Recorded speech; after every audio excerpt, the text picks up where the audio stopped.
Dan yang paling sering dilupakan orang-orang adalah pola tidur. Padahal pola tidur tuh pengaruh banget terhadap obesitas gitu. Bagi wanita yang habis melahirkan, terutama menyusui, saya tidak rekomen untuk diet, terutama pada saat masih menyusui ASI eksklusif. Jadi di 6 bulan pertama. Ya, Dok. Karena makanan utama si bayi itu kan ASI tersebut. Jadi kalau ibunya diet, makan yang berkurang, nggak usah diet, kurang tidur aja, produksi ASInya turun kan. Dok, apalagi kalau kurang makan. Jadi kasihan bayinya, nanti pertumbuhan bayinya itu jadi berat badan dan tinggi badan, panjang badannya itu nggak sesuai kurva gitu. Tips mengurangi lemak, minum air hangat diperesin jeruk lemon pagi-pagi katanya, Dok. Kita kan bukan cucian piring ya. Iya ya, itu bukan cucian piring loh kita sobat sehat.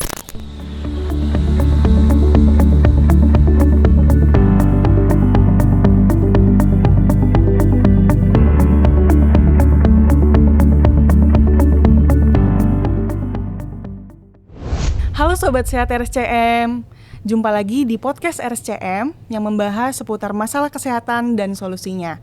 Kali ini bersama saya, Nanda, yang akan memandu obrolan podcast hari ini bersama narasumber. Dan kali ini kita akan membahas topik yang seringkali dianggap sepele ini di masyarakat. Namun kalau dibiarkan terus-menerus akan berdampak buruk loh bagi kesehatan.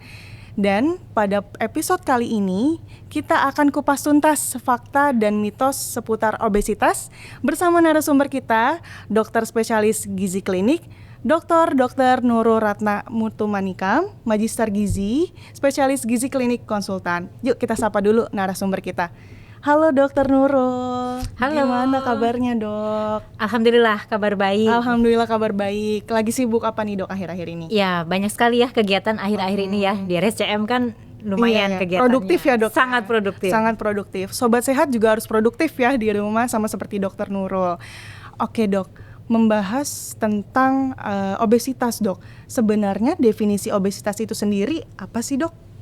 Obesitas itu definisinya adalah suatu kelebihan ya dari ukuran tubuh, terutama berat badan. Dan klasifikasinya itu kita hitung dari berat badan dibagi dengan tinggi badan dikuadratkan. Kalau menurut WHO Asia Pasifik ya, khusus Asia Pasifik karena Indonesia masuk dalam kategori tersebut, yang dikatakan obesitas apabila indeks massa tubuhnya berada di atas 25 kg per meter persegi. Jadi kalau kita hitung berat badannya sekian per tinggi badan dalam meter dikuadratkan, kalau hasilnya lebih dari 25 itu dikatakan obesitas. Nah, tetapi pengukurannya tidak hanya berat badan ya, salah satunya ada komposisi tubuh yang ditandai dengan peningkatan total massa lemak tubuh, itu baru dikatakan obesitas. Peningkatan massa lemak tubuh mungkin bisa diukur dari yang lingkar perut itu, Bu? Salah satunya juga dengan lingkar perut, betul. Berarti kalau orang gemuk tuh udah pasti obesitas belum sih, Dok? Atau ada ukurannya, Dok? Jadi ada ukurannya, karena misalkan nih pada atlet ya, atlet binaragawan, kalau kita hitung berat badannya dibagi tinggi badan kuadrat, tentu indeks massa tubuhnya di atas 25. Tapi begitu diukur lingkar perutnya dia masih dalam standar, dan kemudian kalau kita hitung komposisi tubuhnya kita ukur juga, ternyata yang berlebihan itu massa ototnya. Itu bagus ya, Dok ya? Itu malah bagus gitu, tapi kalau obesitas bukan, indeks massa tubuhnya di atas 25, tapi pada saat diukur komposisi tubuhnya fat mass-nya yang tinggi, bukan muscle mass-nya. Jadi lebih tinggi lemaknya dibandingkan ototnya, betul. Oke. Dan kalau obesitas ini biasanya tuh lebih banyak terkena di skala umur dari anak-anak kah atau paling banyak tuh dari dewasa, Dok, gitu? Sebetulnya menariknya nih ya, setelah pandemi COVID kemarin, angka obesitas di Indonesia itu meningkat. Jadi kalau kita bandingkan dengan riset kesehatan dasar kan angkanya sekitar 21,3%. Tetapi setelah COVID, pada saat ada survei kesehatan Indonesia, ternyata hasilnya masih stagnan, yaitu sekitar 25%. Dan itu peningkatan paling banyak pada perempuan, paling banyaknya. Nah, bagaimana dengan anak-anak dan remaja? Ternyata juga sama. Karena kemarin ada kebijakan sekolah dari rumah, PJJ dan lain sebagainya. Jadi anak-anak ini banyak yang mengalami peningkatan berat badan drastis. Nggak cuma di Indonesia, bahkan di luar negeri, secara global, jumlah obesitas pada anak dan remaja meningkat setelah pandemi. Oke, Dok. Setelah pandemi itu kan trennya meningkat ya, Dok, obesitas. Iya, apa mungkin, Dok, karena tren saat pandemi itu kan serba online ya, Dok ya. Iya. Jadi misalnya kita mau beli makanan, kita mengurangi gerak. Jadi pesan serba online, terus juga mungkin kita mau keluar rumah, mau pergi-pergi, sekarang ada Khawatir. ojek online. Iya, betul. Kayak gitu-gitu dok, terus di rumah ya lebih banyak makan. Itu pengaruh nggak sih dok, tren yang online itu? Sangat. Jadi pada remaja dan dewasa itu kejadiannya sama.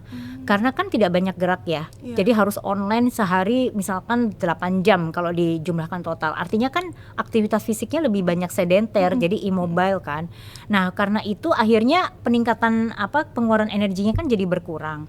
Terus ditambah tidak punya waktu untuk menyiapkan makanan gitu. Yang dewasa sibuk kerja di rumah online, anaknya juga sama gitu kan. Akhirnya kita pesan makanan online karena lebih cepat. Dan ada kecenderungan masyarakat itu supaya lebih cepat pesanannya, dan kebetulan pilihan makanannya juga ya sebetulnya variasi, tapi kembali ke diri kita sendiri kan. Nah, ternyata kecenderungannya lebih banyak makanan yang tinggi lemak, kemudian makanan yang gurih ya, dan gula-gulanya juga banyak. Ya, betul, dan banyak gula. Jadi tinggi gula, tinggi garam, dan tinggi lemak, tiga-tiganya gitu. Terus apalagi udah selesai online semuanya ngumpul gitu kan, makan bareng. Jadi yang satu suka A, B, C segala macam, dan kecenderungannya seperti itu. Ada juga yang lebih punya waktu untuk olahraga, tapi sebetulnya itu tidak banyak ya, karena kebanyakan pada saat kemarin serba online itu memang jam kerja jadi tidak terbatas gitu ya. Benar. Jadi akhirnya terjadilah obesitas. Mungkin konsumsi kalorinya lumayan banyak, terus juga setelah habis kenyang kan misalnya kita tidur ya dok ya, istirahat. Jadi betul. Geraknya juga kurang. Terus takut sakit juga kan. Jadi akhirnya makan lebih banyak. Apalagi selama diisolasi juga makan lebih banyak gitu. Oh, kalau dari faktor eksternal nih dok, atau faktor luar seperti stres, terus genetik tuh ngaruh nggak sih dok? Sangat pengaruh. Jadi sebetulnya faktor genetik itu cukup pengaruh. Jadi kalau saya dikonsulkan pasien obes, saya suka nanya, di keluarga ada yang obes nggak? Terutama orang tua dan saudara kandung. Bisa salah satu dari orang tua, keduanya, atau kalau orang tuanya tidak terlalu gemuk, saya suka nanya, bagaimana dengan saudara kandungnya? Kalau saudara kandungnya juga gemuk, dia ada kecenderungan untuk menjadi obes, dan keluarga besarnya juga. Artinya begini, apakah dia bisa nih, umpama dia punya bakat obes tapi dia nggak obes, bisa aja, tapi usahanya lebih gitu. Artinya kami itu untuk melakukan terapi pada obesitas yang ada bakat dari keluarga itu jauh lebih keras gitu, dan komitmen orangnya juga harus lebih kuat, lebih tinggi motivasinya, harus motivasi jangka panjang. Nah, kemudian sisanya yang paling banyak itu justru faktor lingkungan, seperti gaya hidup kurang gerak, jadi bekerjanya banyak duduk. Kemudian yang kedua dari pola makan, dan yang paling sering dilupakan orang-orang adalah pola tidur. Padahal pola tidur itu pengaruh banget terhadap obesitas gitu. Kayak harus 8 jam gitu ya dok? Ya, setidaknya 7-8 jam, sedangkan masyarakat modern kan lebih banyak bekerja, lembur segala macem, kadang tidurnya baru pagi hari. Meskipun jam tidurnya tetap 7 jam, tapi kalau mulai tidurnya sudah lewat tengah malam, itu kecenderungan obesitasnya juga jadi lebih tinggi. Bagaimana kalau yang kerjanya shift dok? Misalnya tidurnya siang nih dok, terus mereka terjaganya atau kerjanya itu malam gitu, tapi kalau siang tidurnya 7-8 jam, itu bagaimana dok? Itu sama juga. Jadi pekerja shift, banyak banget nih penelitiannya ya pada para pekerja, bahwa pekerja yang night shift, entah misalkan perawat ya, contohnya paling mudah, dia kan ada shift malam, shift sore, ada shift pagi. Dan kalau kita lihat, misalkan kita timbang nih sebelum dia bekerja shift berat badannya berapa, setelah 5 tahun dia cenderung naik berat badan. Dan kalau kita perhatikan pekerja yang night shift itu, entah itu perawat, security, ataupun pekerja di rig atau pekerja pabrik, itu ternyata dalam 5-10 tahun mendatang kecenderungan untuk sakit obesitasnya meningkat. Dan obesitas itu kan ada bawaannya juga kan. Pembawanya itu adalah sakit gula, kemudian hipertensi, dan juga penyakit kardiovaskuler terutama pada laki-laki.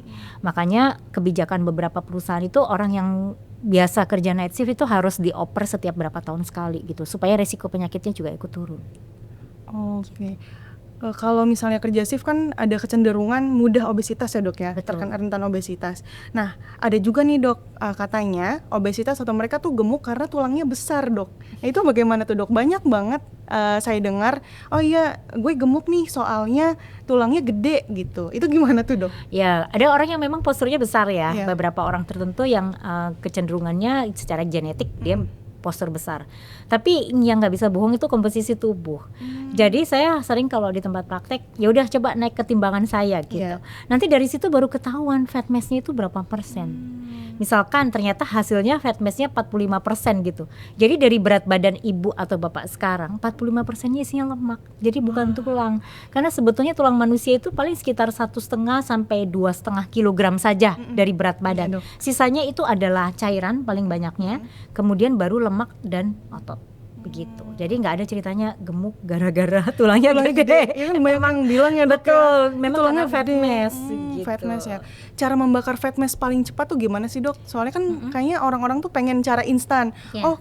Misalnya kurangi berat badan 10 kilo dalam 1 bulan, itu mungkin nggak dok? Nggak mungkin. Jadi sebetulnya secara teoritis menurunkan berat badan itu dengan defisit kalori saja dalam 1 minggunya itu turun sekitar 0,5 sampai 1 kilogram. Jadi kalau kita mau berniat untuk menurunkan berat badan, komitmennya harus jangka lama, bukan komitmen yang sifatnya instan gitu ya.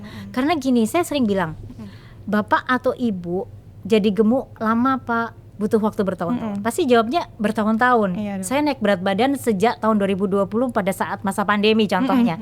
Sekarang berat badan saya jadi sekian, naik 20 kilo dalam waktu 5 tahun. Artinya waktunya lama kan? Sama, nuruninnya juga butuh waktu lama. Nggak gitu. bisa instan ya dok? Nggak bisa. Bahayanya kalau instan adalah kalau pada perempuan ada gangguan menstruasi. Kemudian rambutnya jadi sering rontok. Moodnya juga jadi berubah gitu. Terus wajahnya jadi kuyuh, jadi tampak tidak sehat seperti orang sakit. Pada laki-laki justru menurunkan libido juga, jadi berbahaya sekali gitu ya, mengurangi moodnya juga. Jadi kualitas hidupnya juga jadi nggak bagus. Jadi nurunin berat badan harus dengan pelan-pelan, bertahap. Yang penting lifestyle-nya diubah. Nggak boleh yang terlalu ekstrim ya dok? Nggak boleh. Tuh sobat sehat harus dicatat bahwa untuk menurunkan berat badan tuh nggak secepat kilat ya, nggak sebulan langsung turun 8 sampai 10 kilo ya dok ya. Itu justru bahaya. Jadi pelan-pelan, yang penting asupannya juga dijaga ya dok ya. Asupan dan kalori yang keluar, pola hidup, asupan, pola gerak dan pola tidur. 3. Dicatat ya sobat sehat. Nah dok, kalau misalkan yang abis melahirkan nih dok, misalnya kayak contoh nih dok, saya abis melahirkan, merasa badan masih agak berisi, agak gemuk. Nah itu bagaimana dok? Kalau misalnya pengen hidup sehat, kurangi kalori, sedangkan kan menyusui nih dok. Nah itu bagaimana dok biasanya? Nah, bagi wanita yang habis melahirkan, terutama menyusui, saya tidak rekomen untuk diet, terutama pada saat masih menyusui ASI eksklusif, jadi di 6 bulan pertama. Karena makanan utama si bayi itu kan ASI tersebut. Jadi kalau ibunya diet, makan yang berkurang, nggak usah diet, kurang tidur aja, produksi ASInya turun kan. Dok, apalagi kalau kurang makan. Jadi kasihan bayinya, nanti pertumbuhan bayinya itu jadi berat badan dan tinggi badan, panjang badannya itu nggak sesuai kurva gitu. Jadi ya sudahlah, korbankan dulu ya gitu. Dulu ya, dok, artinya keinginannya itu ditunda dulu. Saya paling rekomennya adalah begini, misalkan kalau ibu lapar gitu habis menyusui, jangan ambil banyak makanan yang lauknya berlemak, jadi ngurangin gorengan, kemudian tetap makan sehat gitu ya, terus berbanyak pola geraknya. Jadi kalau bisa ngurus bayinya jangan semua diserahkan kepada pengasuh ya, atau dengan ibunya misalkan. Kita juga harus tetap ikut bergerak. Itu akan turun. Iya, karena gini, orang menyusui itu ada defisit kalori 500 kalori per hari. Itu setara orang lari berapa kilo tuh? Bisa sekitar 10 kilo kali 500 kalori. Jadi bayangin dengan nyusui yang cuma duduk-duduk aja kalorinya udah defisit gitu kan. Jadi nikmati aja, pasti turun berat badan kalau pola hidupnya benar, menyusuinya cukup ya. Kemudian juga aktivitasnya banyak. Nah, nanti setelah lepas 6 bulan kan anak mengenal MPASI. Saya suka nanya, masih mau lanjut menyusui atau enggak, produksi ASInya masih ada atau tidak. Kalau produksi ASInya masih ada, ibunya cukup produktif, sebaiknya memang nggak diet dulu, baru mulai olahraga perlahan-lahan, jadi meningkatkan aktivitas fisik. Nah kemudian setelah anaknya udah setahun lebih, kan pola makannya udah mulai lebih bervariasi, dan biasanya sudah dibantu dengan susu formula ya anaknya. Nah baru boleh untuk mulai diet yang lebih banyak lagi dengan bantuan obat-obatan gitu. Jadi saya tidak rekomen kalau anaknya juga masih kecil ya, masih menyusui, sebaiknya memang tidak menggunakan obat-obatan, cukup pola gerak dan pola makan saja. Saya baru tahu nih dok, kalau menyusui itu bisa membakar 500 kalori. 500 kalori per hari. Itu mungkin setara lari di GBK kali ya dok? Iya betul. Sedangkan kalau kita lari di GBK, kita pulangnya makan gado-gado, ketoprak. Tuh, sobat sehat menyusui aja itu bisa membakar 500 kalori dalam sehari. Namun dari Dokter Nurul tidak merekomendasikan untuk diet dulu, diet yang berlebihan ya dok ya, yang ekstrim dalam 6 bulan ASI eksklusif gitu. Mungkin kalau untuk ibu menyusui nih dok yang masih ASI eksklusif, mungkin perbanyak protein gitu ya dok ya, kurangi gula-gula. Iya, kurangi gula, kemudian makanan yang pedas ya. Karena nanti mengganggu si bayinya juga kan, dan perbanyak minum juga, minumnya harus cukup supaya produksi ASInya tetap baik ya. Oke dok, kalau ngomongin ini dok, diet nih dok ya, kan sekarang mungkin kiblatnya sobat sehat mungkin ada yang kiblatnya artis di Korea yang tubuhnya tinggi langsing gitu ya dok ya. Nah untuk mencapai tubuh yang seperti itu misalnya dok ya, mungkin kan kita gennya berbeda ya dok dengan yang orang-orang Korea. Itu bisa nggak sih dok, mungkin yang tadinya badannya obes banget nih dok, gemuk, pengen yang langsing semampai kayak orang-orang di Korea gitu, bisa nggak dok? Sebetulnya bisa, sebetulnya gini, prinsip penurunan berat badan itu adalah yang tadi saya katakan, pola makan, pola gerak, dan pola tidur. Jadi tiga-tiganya diperbaiki dulu, lifestyle-nya harus diubah. Karena kita mau metode apapun ya, konvensional tanpa obat, atau dengan obat, atau injeksi sekalipun, atau bahkan bedah bariatrik ya, yang sekarang lagi marak kan bedah lambungnya dipotong gitu ya, atau dikasih balon di dalam lambung. Kalau 3 prinsip tadi, pola makan, pola gerak, dan pola tidurnya nggak diperbaiki, beratnya stuck juga, nggak bisa turun. Meskipun dari penelitian misalkan kalau pembedahan itu bisa turun sampai 50% dari berat badan awal. Sedangkan kalau balon bisa 20-30%. Dengan obat-obatan itu bisa turun lebih kecil misalkan. Atau kalau dengan injeksi manfaatnya hampir sama dengan kita pasang balon atau dengan bedah gitu. Tapi kalau pola hidupnya nggak diubah, sama aja. Hasilnya nggak menggembirakan juga. Dan pola hidup pun jangka panjang ya dok ya? Jangka panjang. Bukan yang sebentar aja. Betul, makanya menurunkan berat badan itu adalah komitmen dan motivasi jangka panjang. Jangka panjang, oke. Kalau yang genetik nih dok, tadi kan sebelumnya dokter mention kalau yang genetik itu sebenarnya agak lebih susah nih dok.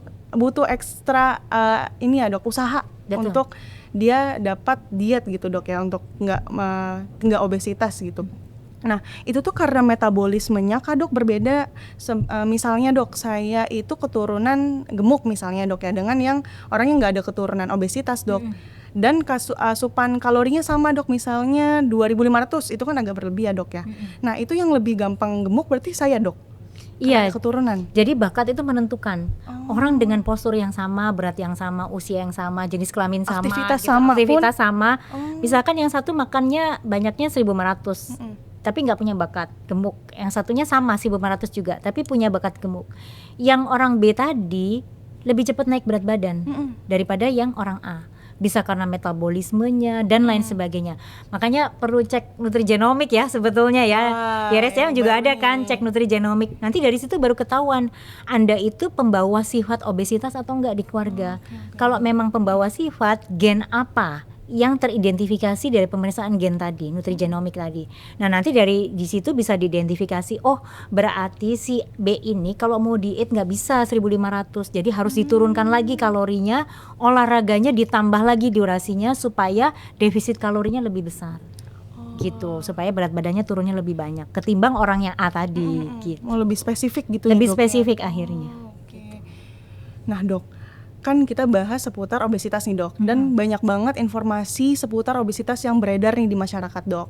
Mungkin nanti aku mau sebutin informasinya, itu nanti dokter bisa konfirmasi itu mitos atau fakta. Boleh dok? Oke sobat sehat, catat ya, ini kira-kira informasi yang kalian dengar ini tuh mitos atau fakta. Ini dikonfirmasi langsung oleh dokter. Kalau tengah-tengah gimana?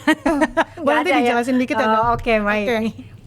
Yang pertama dok, faktor genetik bisa membuat seseorang lebih mudah obesitas. Ya, betul, itu fakta. Oke, yang kedua nih dok, minum air hangat dan perasan lemon bisa membakar lemak.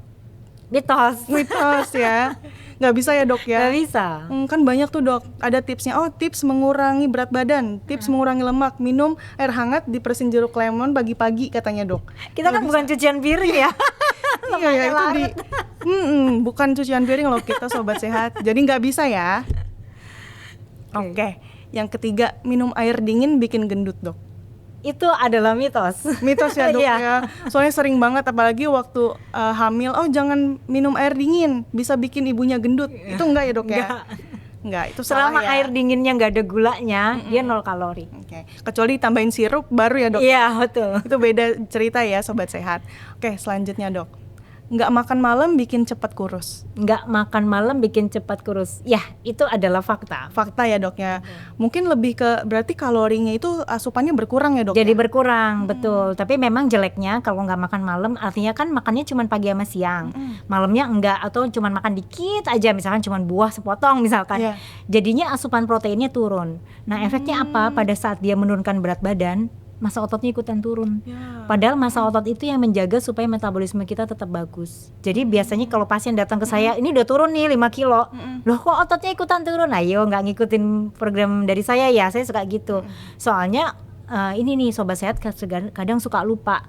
Yang jadi parameter itu berat badan. Padahal bukan, fat mass. Fat mass ya dok Mm-mm. ya. Misalkan beratnya nggak turun banyak nih, tapi ototnya bertahan, bahkan naik. Tapi fat mass-nya turun tuh udah bagus. Nanti metabolismenya akan tetap baik. Jadi efeknya apa? Nggak stuck, berat badannya akan turun secara perlahan. Kalau massa otot lebih banyak, metabolismenya pun akan meningkat ya dok. Iya, betul. Oh, jadi nggak selalu patokannya itu berat badan. Ya. Kadang kalau misalnya ngelihat berat lagi timbang nih dok, ngelihat timbangan geser ke kanan aja udah deg-degan nih dok. Padahal sebenarnya bukan itu faktor ini ya dok. Iya, Penentunya tuh bukan itu loh sobat sehat. Jadi lebih ke massa otot dan massa lemak. Ya. Kalau bisa sih massa ototnya lebih tinggi ya dok. Iya, betul. Gitu. Oke dok, yang terakhir, kalau udah usia lanjut, diet yang untuk menurunkan berat badan itu nggak begitu ada gunanya dok. Itu adalah mitos, tetap Mitos ada ya, Dok, ya? manfaatnya. Oh. Iya, jadi kalau pada lansia, kalau terlalu gemuk, resiko jatuhnya jadi meningkat. Kemudian kalau dia berbaring lama, kalau gemuk, itu jadinya luka tekan jadi lebih sering muncul daripada orang yang kurus gitu. Dan mobilisasinya jadi terhambat juga kan kalau terlalu gemuk. Walaupun katanya kalau udah usianya makin lanjut, metabolismenya kan makin menurun dok. Betul. Jadi memang karena metabolismenya turun, pola geraknya juga jadi turun gitu ya. Jadi pada lansia memang agak sulit untuk menurunkan berat badan. Artinya butuh waktu yang lebih lama gitu ya. Nah, untuk lansia memang pola makannya khusus gitu. Jadi makannya lebih sedikit, diperbanyak proteinnya karena pada lansia justru massa ototnya yang turun. Massa lemaknya cenderung naik. Jadi kita penuhi protein supaya membentuk massa otot, kemudian pola geraknya juga dioptimalkan sesuai dengan kemampuan orang tersebut. Gitu. Oke dok. Nah dok, ada nggak sih dok langkah sederhana yang bisa kita lakukan untuk mencegah obesitas sejak dini dok? Ya, yang pertama ya tentu saja pola hidup. Pola hidup lagi balik Iya, lagi sobat sehat, pola hidup dan harus jangka panjang. Iya, dok ya. jangka panjang. Betul. Oke. Kalau olahraga nih dok, ada nggak sih olahraga tertentu yang bisa mungkin mempercepat kita pola hidup udah makan udah diatur nih dok. Pengen cari olahraga yang bisa bakar kalori lebih banyak. Lebih banyak. Gitu. Ya. Ada rekomendasi nggak dok? Olahraga yang sifatnya baik ya. Jadi kadang saya suka nanya, seminggu itu bisa komitmen olahraga berapa kali? Umpama karena sibuk bekerja bisa 3 kali aja udah cukup gitu. Durasi olahraganya bisa sampai berapa lama gitu. Misalkan kalau di hari kerja cuma bisa 20 sampai 30 menit, di hari libur olahraganya bisa lebih lama, umpama seperti itu ya. Maka yang saya rekomendasikan yang sifatnya aerobik. Aerobik pun yang sifatnya high intensity interval training. Jadi olahraganya itu dengan durasi pendek, kalori yang dibakar hampir sama dengan durasi yang lebih lama. Umpama dia durasinya 20 menit bisa olahraga. Kita berikan yang high intense, tapi interval gitu. Supaya pembakaran kalorinya mirip dengan orang yang olahraganya 30 sampai 40 menit. Contohnya apa? Misalkan nih, kalau dia punya alat, saya suka nanya, punya alat di rumah enggak? Kalau punya alatnya apa? Kalau dia misalkan punya treadmill atau walking pad, jadi diatur misalkan pertama warming up dulu sekitar 3 menitan, baru kemudian jalan cepat sekitar 2 menit sampai 3 menit, terus jalan lambat semenit. Jalan cepat lagi dinaikkan 4 menit sampai 5 menit, jalan lambat lagi semenit gitu. Jadi dibuat high intensity tapi interval. Dan itu benar-benar mengocok heart rate gitu. Jadi kalori yang dia keluarkan lebih banyak. Atau dia punya alat beban atau apa, kita manfaatkan dari alat-alat tersebut gitu. Itu yang namanya high intensity. Bagaimana kalau dia misalkan punya waktu untuk lari? Ada juga kan sekarang kan lagi trennya banyak orang lari kan ya, running ya. Runners baru banyak tuh. Nah, Kita berikan misalkan konsep latihan 3 kali seminggu. Jadi 2 kalinya yang high intensity, yang sekalinya long running. Punya manfaat yang berbeda-beda. Yang high intensity itu manfaatnya untuk meningkatkan heart rate supaya bakar kalorinya lebih gede. Sedangkan yang long run supaya dia bisa olahraga sifatnya endurance. Jadi jangka lama dia tetap stabil gitu. Tapi pembakaran kalorinya juga tetap sama gitu. Nah seperti itu. Jadi kalau pengen nurunin berat badan cepat, memang sifatnya yang aerobik ya, olahraga kardio yang high intensity. Tapi ingat, tetap ada risiko cedera. Jadi diharapkan tetap ada latihan penguatan otot atau strength training 1-2 kali per minggu. Itu penting sekali supaya tidak terjadi cedera. Gitu. Jadi seimbang ya dok, yang high intensity dan strength training. Iya betul. Oke dok. Karena manfaatnya beda nih. Yang high intensity yang kardio tadi nurunkan fat mass, sedangkan yang strength training tadi meningkatkan massa otot. Gitu. Oke dok. Nah dok, untuk tadi kan bahas high intensity ya dok ya, dan yang di treadmill misalnya dok. Iya. Nah berarti kalau misalnya orang yang treadmill lari full 10 menit sama yang tadi ada intervalnya gitu, beda ya dok ya? Beda banget pengeluaran kalorinya. Jadi kadang beberapa pasien itu bilang, saya udah terbiasa treadmill 30 menit sampai 40 menit.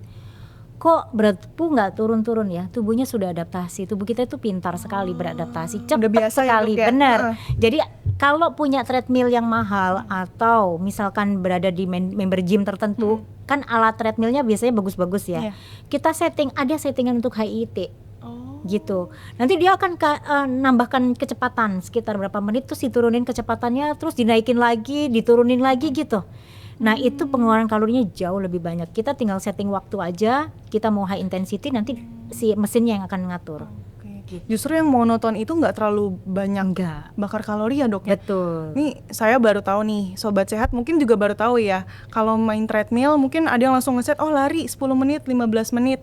Itu ternyata bakar kalorinya nggak segitu banyak dibandingkan yang interval ya dok? Iya, yang high intensity interval. Ilmu baru nih, tolong dicatat ya sobat sehat ya. Tapi harus terlatih ya. Kalau misalkan sobat sehat belum biasa olahraga, belum biasa jalan di treadmill atau apa, ya yang pelan-pelan dulu ya. Pelan-pelan dulu, nanti ditingkatkan secara bertahap. Nanti kalau udah pinter, badannya udah adaptasi nih, kok beratnya nggak turun-turun ya, segini-gini aja.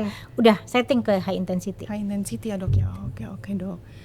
Nah dok, untuk yang terlanjur obesitas nih dok, gimana sih harus ngatur pola makannya untuk mengurangi berat badan dok? Hal pertama yang saya tanyakan, motivasinya apa? Motivasi soalnya berpengaruh banget ya dok. Pengaruh banget. Terus saya suka nanya, targetnya mau turun berapa, kapan? Gitu. Karena ini menentukan kita mau melakukan terapinya itu cepat, moderate atau lambat gitu. Kalau dia bilang saya nggak punya target kapan, pokoknya saya mau sehat gitu. Oke, berarti kita nurunkannya yang wajar-wajar aja gitu. Jadi saya lakukan defisit kalori biasanya ya. Kami akan melakukan defisit kalori sekitar 200-300 kalori per hari. Kemudian ditambah dengan aktivitas fisik ya. Karena aktivitas fisik yang meningkat itu akan meningkatkan jumlah kalori juga. Nah nanti diharapkan turunnya sekitar 0,5 sampai 1 kilo. Pola makannya seperti apa? Justru nah ini banyak yang diet aneh-aneh. Kalau dulu OCD. Terus ada diet keto terkenal. Ya dok. Terus ada sekarang intermittent fasting, IF. Nah, IF itu setelah saya lihat-lihat banyak nih ya pasien jadi konsultasi gitu ya gara-gara IF. Saya cocok nggak sih IF gini. Sebenarnya nutrigenomik itu yang menjawab dia cocoknya apa pola dietnya gitu ya. Nah, tetapi kalau sobat sehat nggak punya dana lebih nih karena nutrigenomik kan lumayan ya biayanya. Kita lihat nih IF itu ternyata muscle mass-nya jadi turun. Apalagi yang jendela makannya itu terlalu pendek. Misalkan dengan bangganya dia bilang saya bisa puasa 20 jam, 4 jam makan aja. Atau bisa puasa makannya cuma 6 jam jadi puasanya 18 jam. Saya pikir nggak lapar ya. Iya. Saya nanya beneran nggak lapar? Ya lapar sih gitu. Ototnya pasti turun karena di jendela makan itu dia makan sebanyak-banyaknya atau makan secukupnya dia lah ya sesuai kebutuhan. Tapi distribusi kalorinya jadi nggak merata. Dan untuk pembentukan massa otot itu justru berada kalau kita makannya itu di 3 kali waktu makan itu jumlah proteinnya sama. Misalkan dia kebutuhannya 60 nih, makan pagi 20 gram protein, siang 20 gram, malam 20 gram. Itu membentuk massa ototnya jauh lebih baik daripada dikejar pagi 30, siang cuman 20, malamnya enggak. Itu hasilnya enggak bagus. Berbeda ya, Dok? Beda banget. Okay. Nah, biasanya orang-orang IF itu yang seperti itu dikejar di jendela makan, di jam makan siang jam 12 sama makan sore sebelum dia tutup. Malam dia enggak ini. Nah, makanya tubuh kita memecah si protein otot itu untuk sumber energi. Makanya massa ototnya jadi turun. Gitu. Nah, jadi saya suka nanya, punya dispepsia apa enggak, ada GERD atau enggak, kemudian dia ada sakit diabetes atau enggak. Kalau memang ada penyulit-penyulit itu dan sulit untuk dikendalikan, baiknya sih enggak IF. Gitu. Tetap makan seperti biasa atau nanti makannya ada makan pagi, siang dan sore, tapi tutup makannya enggak terlalu malam. Karena yang bikin gemuk itu yang makan di atas jam 7 malam. Sama yang ngemil-ngemil malam hari. Jam-jam segini nih, jam-jam ngemil kan. Nah, itu yang bikin gemuk itu yang kayak gitu. Jadi orang sering bertanya, emang boleh ya diet sarapan? Boleh dong, kenapa enggak gitu. Yang enggak boleh kalau kita makannya gorengan 2 gitu ya, pakai sambal kacang terus minumnya boba misalkan kayak gitu ya, atau kopi yang manis gitu. Ya karena yang bikin gemuk sih gorengan tadi gitu, bukan sarapannya, tapi pola makan sarapannya itu kayak apa gitu. Saya sibuk nggak sempat sarapan, nggak mungkin dok saya sarapan. Oke, naik apa? Saya suka nanya gitu. Nyetir, kalau nyetir mah lebih gampang ya. Jadi saya suruh bawa telur rebus atau ubi rebus, kentang rebus yang udah dipotong-potong. Jadi dia sambil nyetir sambil makan gitu. Kalau saya naik KRL nih, nggak mungkin saya makan di KRL. Ya udah, nyampe kantor langsung makan. Yang cepat, habis gitu kerja karena nggak punya waktu kan. Daripada craving jam 10-11 cari gorengan, itu jauh lebih berbahaya. Nanti siang jam 12 makan. Sore menjelang pulang boleh makan, atau yang buat sobat sehat bisa pulang kerja lebih cepat, nyampe rumahnya sekitar maghrib, langsung makan habis sholat maghrib, udah habis itu tutup jendela makannya dok. Ya gitu, jadi kayak orang IF kan jadinya. Iya kan benar-benar dok. Pasti turun berat badan. Dibanding kalau intermittent fasting tapi nggak beraturan ya dok ya? Iya betul. Oke. Soalnya akan terdampak ke orang yang punya GERD pun akan terdampak ya dok? Terdampak karena pola makannya jadi nggak teratur kan. Karena ada hari dia IF, ada hari dia nggak IF, bingung badannya. Iya sih dok, benar-benar.